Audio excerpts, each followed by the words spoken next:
Live, local, and talking about the teams that matter to you.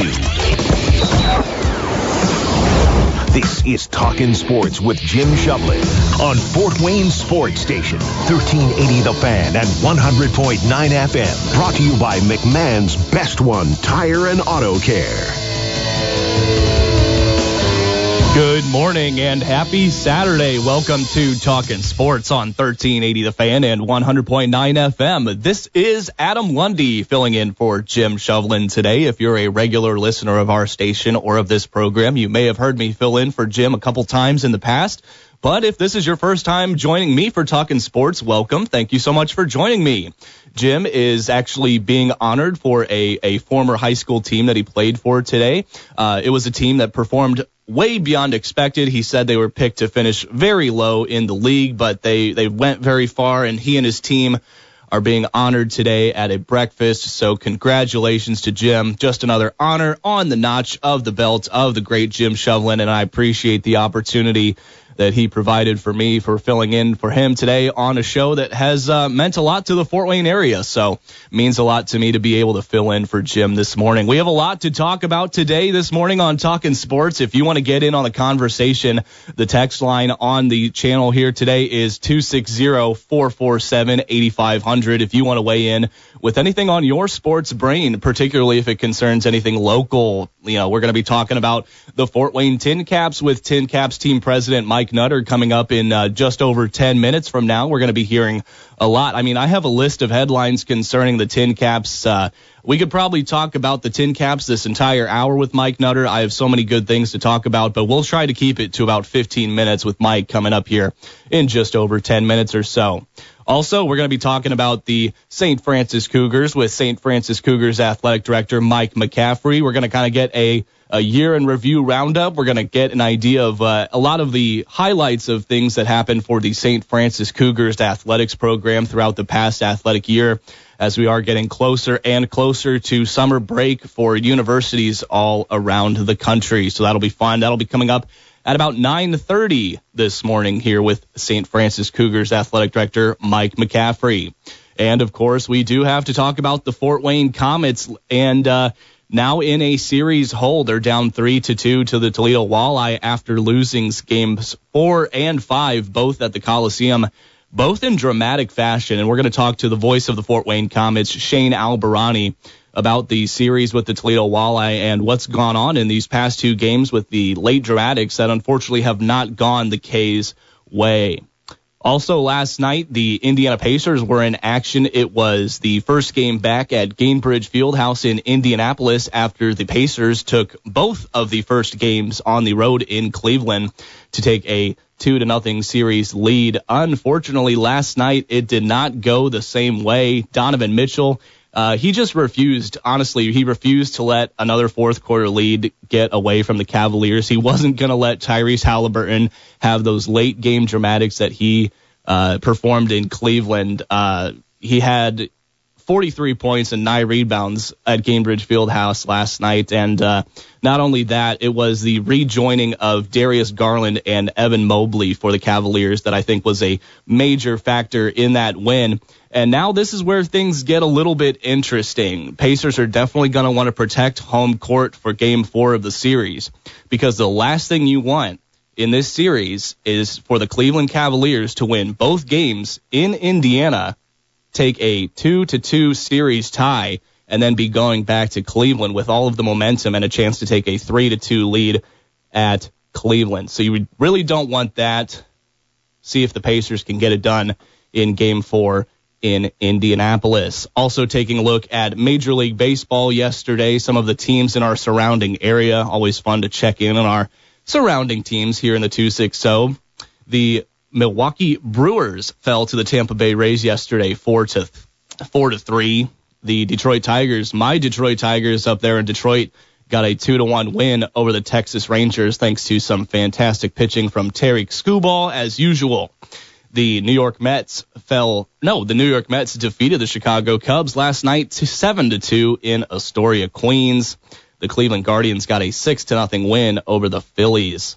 The Chicago White Sox, they got a win over the Marlins last night in Chicago. They improved to a fantastic 11-28 record on the season. Also, the Cincinnati Reds were blanked by the Houston Astros last night down in the Lone Star State 3-0. And the parent club of the Fort Wayne Tincaps, the San Diego Padres, they had a shootout with the Colorado Rockies there in Colorado, and they got the win 13-9.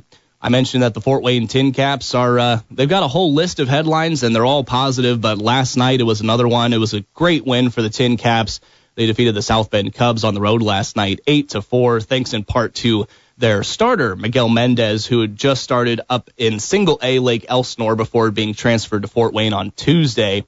He didn't give up a single walk and only 3 hits in 5 scoreless innings and topped at 99 miles per hour on his fastball. So I think he's going to be a pitcher that you're going to want to see while he's here at Parkview Field. Sounds like he is impressive when he's on the mound facing some batters. Fantastic stuff. Also, last night in the 8-4 victory over the South Bend Cubs for the Fort Wayne Tincaps, there was a huge 6th inning. They scored 5 runs on just 2 hits, did the Tincaps, and thanks to the magic of radio, I'm able to give you a little idea of what that inning sounded like right here on 1380 The Fan and 100.9 FM last night. Let's hear how that huge 6th inning sounded for the Tincaps. 1-2 pitch. Lifted down the left field line. This is racing to the corner. It's a fair ball. It'll roll around to the 336 side, and 2 runs going to come home to score. Stopping at third is Sean Barnett after a 2-run double for Jacob Campbell. The Illinois grad continues to stay on. 0-1 to Snyder.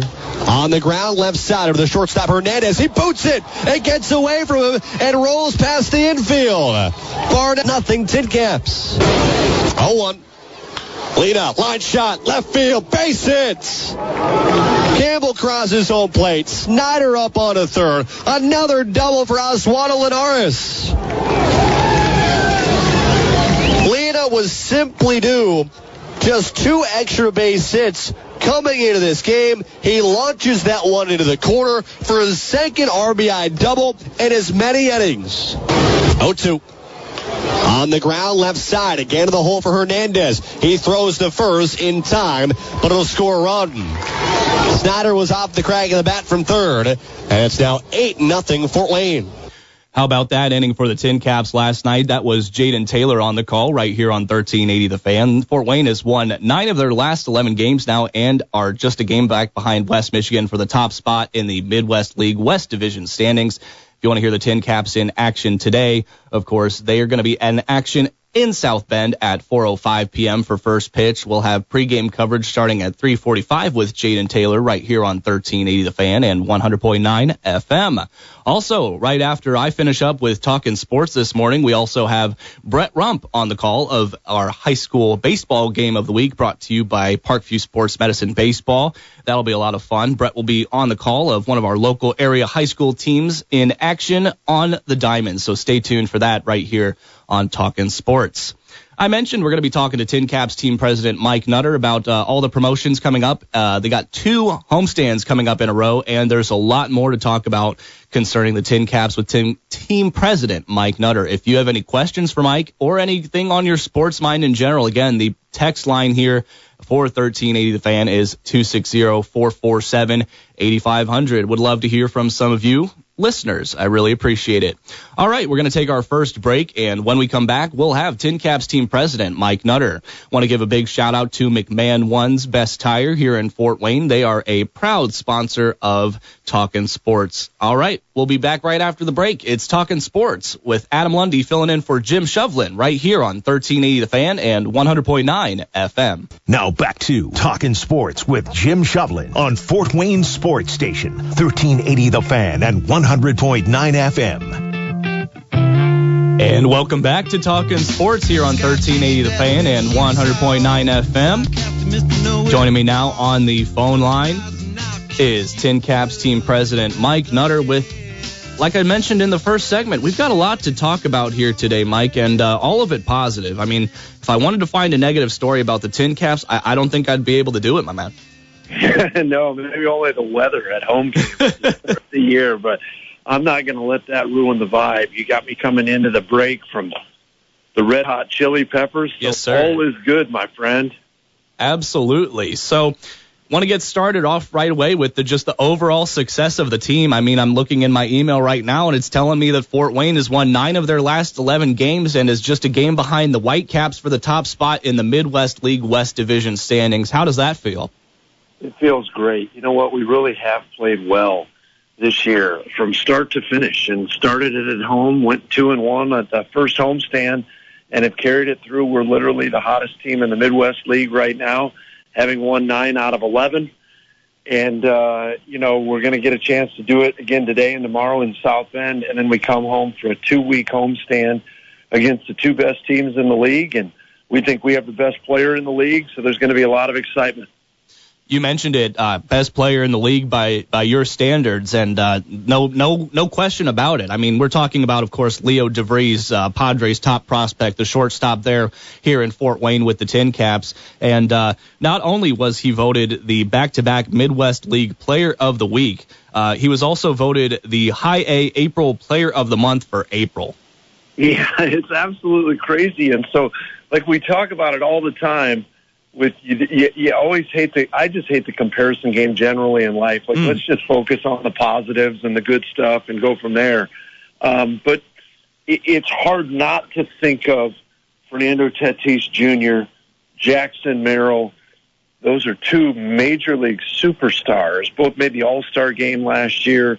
Merrill won a Silver Slugger. I mean, just absolutely incredible talents that came through Fort Wayne at a similar age. And when the calendar flipped to May and May 10th, those 2 guys were hitting under 200. Now, those are 2 guys that I love, so I'm not criticizing them. But as we wake up this morning, Leo is hitting 305, switch hitter, 4 home runs, very, very few strikeouts, an OPS of just under 1,000 at the highest in the league. And so it's really cool to see him do what he does as switch hitter at the age of 18. He doesn't turn 19 until October. And so it's really, really neat to see. Obviously, it's a team game. It's not a one-man thing. And Leo's day off has normally been Friday. So last night he was not in the lineup, which is very common for all players. The position players usually get one day off. His is Friday. That way he gets in a routine, and it stays that way. Well, sure enough, we jump out on South Bend early last night with an 8 spot over a couple of innings, and we held him off and won 8-4. And so we're doing our thing. He's the first player as the Tincaps ever to win back-to-back Player of the Week, and then as the High A Player of the Month for all the minor leagues is really, really cool as well. And so the guys are playing well. 1 game out of first place, tied for second place, just 1 game back. A lot of excitement. And then we flip the script here starting Tuesday for what is our longest homestand of the year, jammed with tons of fireworks and all kinds of stuff. And so summer and summer weather will be here very, very soon. At least I keep telling myself that. Absolutely. We'll be here soon. And you made a great point. It is a team sport. And as someone who produces a lot of these Tincaps games for radio, something I've noticed is that this is a team that is able to get, clutch production and just good production in general from every guy 1 through 9 through the lineup. I feel like, there's always someone on base ahead of some of the big hitters. I feel like there's, in the late lineup, they're always willing to, get a run across and just poke the ball wherever into the field they need to. And I got to give a lot of credit to Lucas Ray as the manager. I think he's doing a fantastic job with getting every guy in the position they need to be to produce as a team. And you mentioned that. I'm so glad that you said that about Lucas. I could not agree more. He is different in a great way. Very, very, very gifted. I mean that sincerely, not just fake hyperbole. He's 28 years old. We have Will Venable, a former player of ours with the Wizards that's now the manager. The Chicago White Sox, and Brian Esposito, our manager from 3 years ago, is the bench coach for the Padres. But Lucas, again, not to hype too much pressure, but he could become our first former manager that goes on to manage. We know there's only 30 of those jobs, at 28 years old. I mean, we have a player that's 26. So he relates well to those guys. They love him. And it is intense, and it is positive and accountable.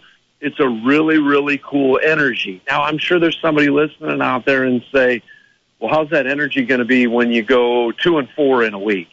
Well, we did that a couple weeks ago in Lansing, and then we've come home, and since then we've won 9 out of 11. And so, you know, it's baseball. We play 132 games in about 155 days. There's going to be weeks where it doesn't go your way. And with a leader like him, you just hope that those times last less, and that then you can right the ship quicker. And so it's really genuinely a lot of excitement and a lot of cool stuff. Yeah, you mentioned it, and I think it's really cool, and I think he's doing a very good job of, you know, this is a sport where you see a lot of players come and go as they get promoted to higher levels, and you get players from single A, Lake Elsinore, bringing into Fort Wayne throughout the season, and I think he's done a fantastic job as well of integrating some of those Lake Elsinore guys into the system as they've come to the team as well. So great of you to say, Adam. Obviously, when you produce, you hear as much of the games as I do. Yeah. And so you're exactly right. And so Enuel Pinales was our ace to start the year. He was our Friday night guy. Fans might remember Pinales was with us all last year, and he finished in the top 10 of the Midwest League in ERA as a starting pitcher. Well, why would that guy repeat? Well, because the Padres system is getting backed up a little more, which is great for the fans in Fort Wayne. And so he came in, and I think he made 4 starts with us and was 3-0, and literally I thought might be the pitcher of the month. And so he went up. He went up to Double-A San Antonio because he deserved it, and because we're trying to get these guys to Petco Park to win the big ring, you know, in the major leagues, the World Series championship. Well, Pinales, as our ace, went up, and last night his replacement came in from Lake Elsinore, Mendez. 5 innings, no runs, 8 strikeouts, no walks, 2 hits. That'll play. He's 18 or 19 years old. He was up to 100 miles an hour as a starting pitcher last night. For any Cleveland fans listening, I know my dad is in Central Florida. He looks a lot like McKenzie that's played for Cleveland the last few years. Tall, thin, looks like he weighs 165 pounds out there, and then he delivers it to the plate, and it's 100 miles an hour. And so that'll play just fine in the Midwest League, especially when it warms up. And so we're back in town Tuesday, loaded promotionally, playing the West Michigan Whitecaps. They're in first place. They bring in one of the most acclaimed amateur players ever in Max Clark from the state of Indiana, the 3rd pick in the draft a couple years ago. And it's going to be a great week. Yeah, it's perfect timing. I mean, you're 1 game back in the standings. You got a couple more here against South Bend on the road, but then you get a chance to take on the team that's ahead of you at home at Parkview Field. So that'll be a lot of fun. Fans will want to get out to Parkview Field. And you mentioned it. I mean, the promotions are just stacked on stacked on stacked. How are you going to fit this all in? I mean, I'm looking at fireworks. I'm looking at Thirsty Thursday with the pregame concert series. It's Hispanic Heritage Friday night, Daisy's night, which we'll definitely have to mention. But let's start with Hispanic Heritage Night. This is a lot of fun. Is this going to be one of the Manzanas Luchadores games? It is on the 16th. And so, you know, we're very, very excited about that. That's this Friday coming up, a week from yesterday. And these are the brand-new uniforms and the brand-new color scheme and brand-new everything. So we've loved the Manzanas the past few years. Fans are going to be blown away by the new color scheme and the new logos. So that's Friday night. Like you said, Thirsty Thursday starts. But again, Friday night, the Luchadores, fireworks, first time this year. And then, boom, we go right into it with the Daisies on Saturday night with fireworks again, with Megan Kavanaugh out there who played Marla Hooch in a league of their own. And then Sunday, every time I'm on here, somebody's asking, how long is Leo going to be here? And it's a good question, and he's going to be here until A.J. Preller with the Padres decides he's not. And then he's going to go up from there. And so then, again, just 1 day with no game. I always laugh when people say a day off. We're not really familiar with that term. And then we're going to come right back the following Tuesday. So, again, 12 home games in 13 days with another U.S. Foods Family Feast, another Paws and Claws. And then the Thirsty Thursday with the concert series, the Thirsty Thursday with the pregame concert, and the Budget Buster, the Thirsty Thursday that's also the Wizards night and Wizards throwback with fireworks. And then Friday with fireworks, and then Saturday with Dino night and fireworks again. And then Sunday night, the night before Memorial Day, with fireworks and the Paw Patrol and with Chase out there. And so 4 fireworks in 4 nights in the back half of this, 6 overall out of 12. And so the fans have always supported. We're planning on that being the case again, to come out and see this exciting team. Yeah, it's like I said, the promotions are just stacked on stacked on stacked. I really do not know how you and your team do it, but huge credit to you. And once again, credit to you guys for doing that Fort Wayne Wizards throwback night. I know that's become one of your biggest nights and a really popular one among fans. And I just think it's really cool that you guys do honor that Fort Wayne tradition with the Wizards. No doubt. I spent 9 years over there at Memorial Stadium. So did Michael Limmer and Dave Lorenz and Jared Parcell, and so many of our staff did spend time over there. We loved it. And we joked that if people would have bought the gear as much as they do now, back when we were the Wizards, maybe we never would have moved down here. And then the other ones, and you highlighted it before, but the Daisies night, I mean, it's become one of the 5 biggest promotions we do every year. Yeah. It's so cool. We spent thousands of dollars a few years ago and put the monument up over at Memorial Park for where the women played while the men were away in World War II.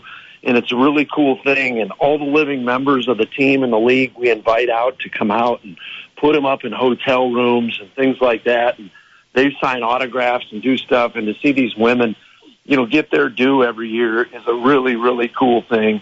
And occasionally, fans will ask, well, how do your guys feel about wearing a Daisies uniform or the Wizards or Dino Night or Paw Patrol? But our guys love it. Mike Daly, the assistant farm director, was our manager last year, and he spent time out with the ladies that played, and he must have talked to them for 45 minutes or an hour. Our players all loved meeting them. It's just really, really cool stories. And so there's a component where we give the credit to these women, and we try and raise money for some great funds and things like that, and charities are what we do. And then there's the quirky, silly entertainment aspect of what we do, and Paw Patrol and Dino Night, all those kinds of things. And then there's the baseball aspect of it. And so far this season, everything's really lining up great. We're in the mix. That's all you can ask for. We're in the middle of coming up on the middle of May, and we're still in the hunt. Long way to go, but a really, really good start to the season. Absolutely. And I just wanted to say, you have all these fantastic promotions. You do a great job. They're awesome. But I just wanted to say, if anybody out there is listening and they're looking at, going with a game to the family and there's not a promotion for that night, I would still say you're going to have one of the best times in Fort Wayne possible. Don't be dismayed if it's just, I can't even say just a family feast night, because family feast nights are one of my favorites. I love the $2 popcorn, so don't get me wrong. You're exactly right. I just wanted to say that. It's $7 still to get in out in the lawn after all these years. We've tried to keep prices in line. We know that for a lot of people, a night of entertainment. I mean, look at a big league game. A family of 4 can cost you $500. Oh, yeah. We want you to come out to our place. Like you said, pick a Tuesday where it's $2 concessions, and we have a couple of those this year with fireworks on it as well. You can get the family in and out for an incredible night of baseball, entertainment, fireworks, discounted concessions, and be under $50 for a whole night. And that's not the case at a lot of places. Come out and see this award-winning ballpark. The new LED lights for the people that haven't gotten out yet are so awesome. Mm-hmm. When we win games, they're flashing on and off. When we hit home runs, they're doing the same. It's a lot of cool stuff. It's going to be an awesome summer at the ballpark. You heard it from the man himself, Tincaps team president Mike Nutter. Mike, thank you so much for joining me this morning on Talkin Sports.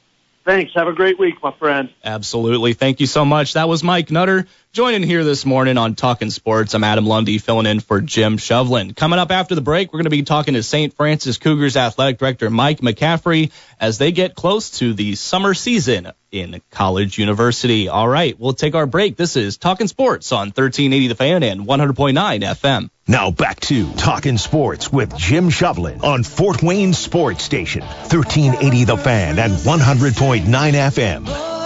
Welcome back to Talkin Sports here on 1380 The Fan and 100.9 FM. I'm Adam Lundy, filling in for Jim Shovlin this Saturday morning. As now on the guest line, we are joined by St. Francis Cougars Athletic Director Mike McCaffrey. If you have any questions regarding St. Francis, feel free to send us a text at 260-447-8500. Mike, good morning. Good morning, Adam. How are you, buddy? Good. How are you? I'm doing well. Love to hear it. A Saturday without any competition, so it's a little bizarre when you come to the end of a season and there's nothing to go travel to or go watch on a Saturday. But we'll enjoy it. We'll get some stuff done around the house and get ready for Mother's Day. Absolutely. Happy Mother's Day to you coming up tomorrow. But yeah, that certainly has to feel weird after just what I'm sure is a busy academic and athletic season for the St. Francis Cougars. Yeah. I mean, last weekend was kind of the culmination of our baseball and softball seasons. Unfortunately, ended on Saturday. We had hoped to play into Monday and even maybe into the national tournament, but finished two really, really good spring seasons for the softball and the baseball team. Softball, I think, was probably the first team out of the national tournament from kind of what I'm understanding. So right there, just didn't get the votes in the room that we needed to get into the tournament. And then baseball had an opportunity to do so down there and, beat Marion last Saturday morning at 11, then had to come back and play Taylor, who lost to Indiana Wesleyan after us, and then ended up losing to Taylor by 2 and kind of thought that might be the end. We thought we might have an outside shot of getting into the tournament just based on our season success, but didn't get it. So brings a finality to a really, really good 4-year run for our seniors on the baseball team, and appreciate all they did for us. But now we've just got track and field here in a couple weeks, who will be in the Nationals, and we'll wait to see them compete, and then it'll all be done. Yeah, you said it. I mean, the Cougars baseball team concluded the tournament with an overall record of 30-24 and entered the regular season with a league record of 24-12. Nothing to shake your head at. Absolutely. So, and I also saw that 3 of your Cougars earned all Crossroad League honors for the baseball team this season as well. So Eli Riley, Jaden Lepper, and Lucas North.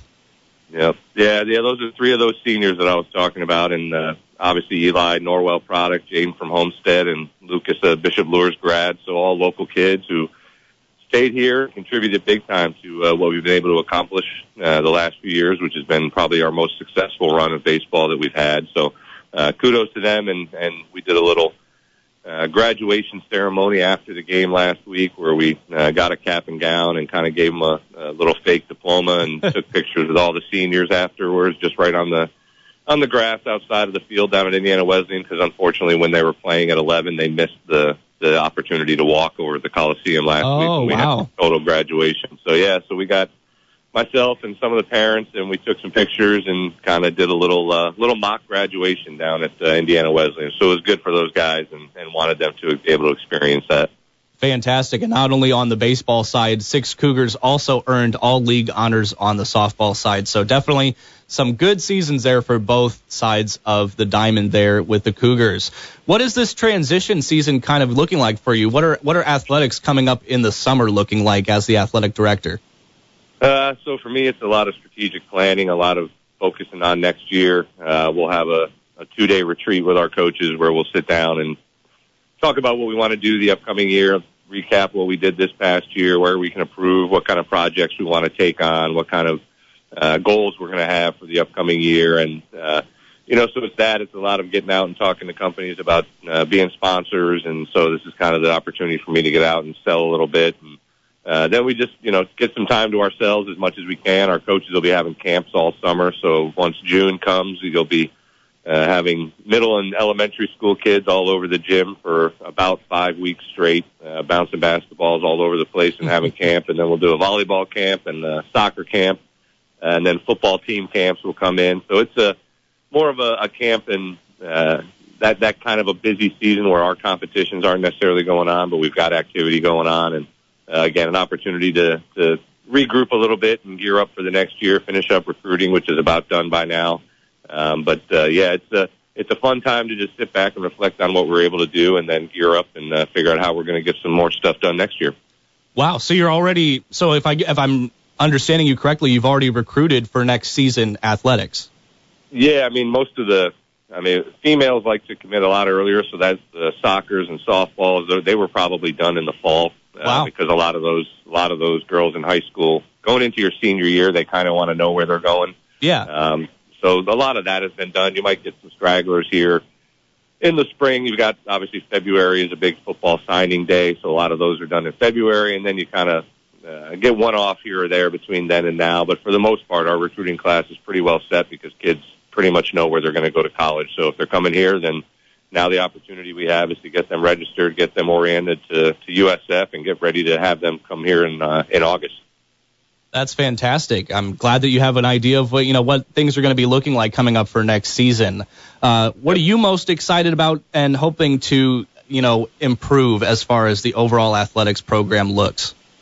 Well, I think we just need to keep taking steps that we're taking. We've got great success again in our spring sports. Our football team got back to the playoffs. Both of our basketball teams made the national tournament. We've got a really good recruiting class for women's basketball coming in, so I don't expect to take any steps back there.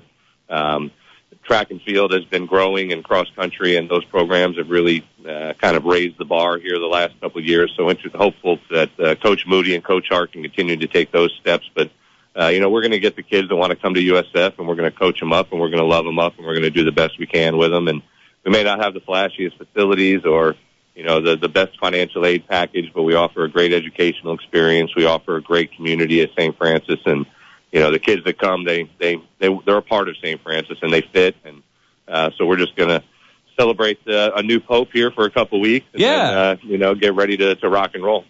How about that? Pope Leo out of Chicago. Love to see it. Yep. Awesome, Yep. Awesome. Well, that's going to wrap it up for us today, but really appreciate you joining here today, Mike, and have a great off-season, and go Cougars. Thank you, Adam. I appreciate it. Have a great weekend, man. You as well, Mike. That was Mike McCaffrey, athletic director of the St. Francis Cougars, joining me here on Talkin Sports. I'm Adam Lundy, filling in for Jim Shovlin this morning, as Jim is being honored for his many baseball accomplishments, and congratulations to him and his former team being honored at a breakfast this morning. All right, when we come back from the break, we're going to be talking to the voice of the Fort Wayne Komets, Shane Albahrani. Komets have lost the last two games in dramatic fashion and are now down 3-2. They'll have to survive on the road in Toledo to keep the series alive, and we'll talk about that with Shane when we come back. This is Talkin Sports on 1380 The Fan and 100.9 FM. Now back to Talkin Sports with Jim Shovlin on Fort Wayne Sports Station, 1380 The Fan and 100.9 FM. And welcome back to Talkin Sports. Adam Lundy filling in for Jim Shovlin this morning, bringing you back with a little Pearl Jam as we round out today's show by talking to the voice of the Fort Wayne Komets. It's one and only Shane Albahrani. Shane, good morning, my friend. Hey, good morning, Adam. How are you? I'm doing well, getting ready to hop in the car and drive over to Toledo a little bit later on today. The home of the Fish, who have won 2 games in a row now against the Fort Wayne Komets in dramatic fashion. I want to go back to Game 4, the double overtime 3-2 loss to Toledo at the Coliseum. Take me back. What was going on in that one, man? Yeah, that was a roller coaster for sure.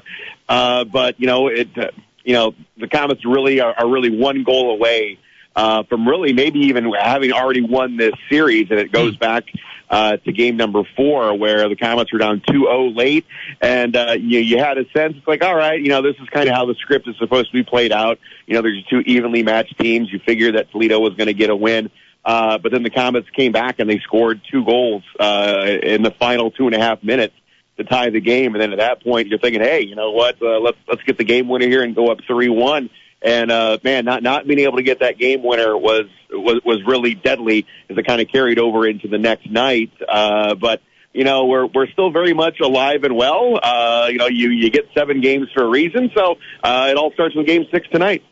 Yeah, I mean, to me, it feels like Toledo is one of those teams that you kind of have to play a perfect 3 periods against, and it just feels like Komets have had some really elite stretches, but it's just been, 1 or 2 mental lapses or just lapses in play that have allowed Toledo to kind of take this series lead and win these 2 games in a row. I mean, just looking at the shots on goals, the Komets outshot Toledo 35-12 last night, but Toledo ends up pulling away. Yeah, that's the thing that jumped off. When I said the final games summary, I thought that's quite remarkable. Considering that the Komets, again, like you said, outshot Toledo grossly.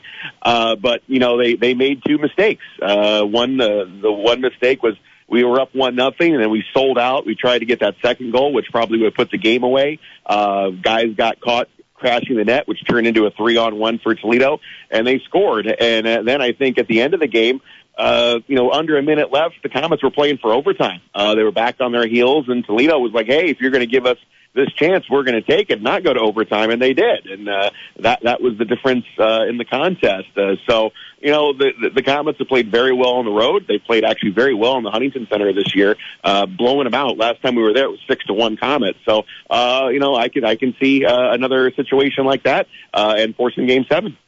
Would love to see that happen. So that's what needs to go into game 6, is that we have to be, mistake free. Is that what has to happen? Just zero mistakes? Or what do we got to do? Opportunistic. I don't think it's mistake free, because you're not going to play a mistake free hockey. Neither team is going to be. It's funny. The last two games, I think actually didn't feel like playoff games. They were actually kind of boring, because both teams did not want to make a mistake. I mean, it was just tight checking. No one was taking any risks. And it kind of turned into just kind of a back and forth, not really a whole lot kind of going on until someone got a power play. I would expect the Komets, they've got nothing to lose now. So going out, crashing the net, and that's what you have to do. You have to be very aggressive against this Toledo team, and that's what they did in game number 2. So they have to go out. They can't be afraid to make the mistakes, because all that's going to do is going to lull you to sleep. And the next thing you know, they do take advantage of an opportunity, a turnover, just a fumble at the blue line, and it turns into you losing the game. So I think they need to be, they're awful confident. I know that. So there's a lot of pride in that locker room. So I don't think it's, they're down in any way. They just say, hey, we just made it a little bit tougher on ourselves. So I think the Komets just need to be opportunistic and actually not play scared. I mean, not play, so tight that you're just giving them just a couple opportunities they need to win the game. Right. The last thing you want to see is to get them suckered into another back and forth, tight defensive game. I think you said it. The Komets are best when they're playing freely and attacking with ferocity. So hopefully we'll see some of that. Now, I am not familiar with the ECHL playoff format. You'll have to forgive me. If the Komets do pull this out in Game 6, would they be in Toledo for Game 7? Yeah, Game 7 would be Monday night back at the Huntington Center, and Kansas City has already wrapped up their series, so they're in the conference final, so they're just waiting around for the winner of this series. Hopefully it will be decided on Monday. Absolutely. All right, Shane, we're going to go ahead and let you get out of here, get ready for your road trip over to Toledo. Hopefully the Komets can cook up some fish tonight and send it to a Game 7. Really appreciate you joining me this morning, my man. Thanks a lot, Adam. Appreciate it. Absolutely. That was Shane Albahrani of the Fort Wayne Komets joining me to get us all set for tonight's game between the Komets and the Walleye, Game 6. And like we said, it's a big one. The Komets' backs are against the wall. They're down 3-2 in the series. Other than that, just taking a look at our final things, we talked to Mike Nutter today about the Tincaps and their success recently, winning 9 of their last 11 games. And we also talked to Athletic Director of the St. Francis Cougars, Mike McCaffrey, about all the latest as they wrapped up their athletic calendar year this past week. And it was really fun to hear from him about how they had a mock graduation for some of the players who were not able to attend. Also today, just wanted to mention that last night the Cleveland Cavaliers did get the win over the Indiana Pacers, 126-104, thanks in part to the return of Darius Garland, Evan Mobley, and DeAndre Hunter from the injured list to the Cavaliers. But it also helps to get a 43 points from Donovan Mitchell. That'll also do it. That'll do it as well. Also Tyrese Halliburton last night. Just wanted to mention, need a little bit more from him. He only took 8 shots. He was 2 of 8 for just 4 points. So we're going to need more from Tyrese Halliburton in game number 4 in Indianapolis. That's going to go ahead and wrap things up here for Talkin Sports with Jim Shovlin. I'm not Jim Shovlin. I'm Adam Lundy, and I've been filling in for you this morning. Hope you've enjoyed it. Coming up after we're done here this morning, we're going to be sending it out to Brett Rump, who's ready to call a high school baseball game. It's our Parkview Sports Medicine baseball high school baseball game of the week, and that's coming up next. Thanks for listening to Talkin Sports with Adam Lundy, filling in for Jim, right here on 1380 The Fan and 100.9 FM.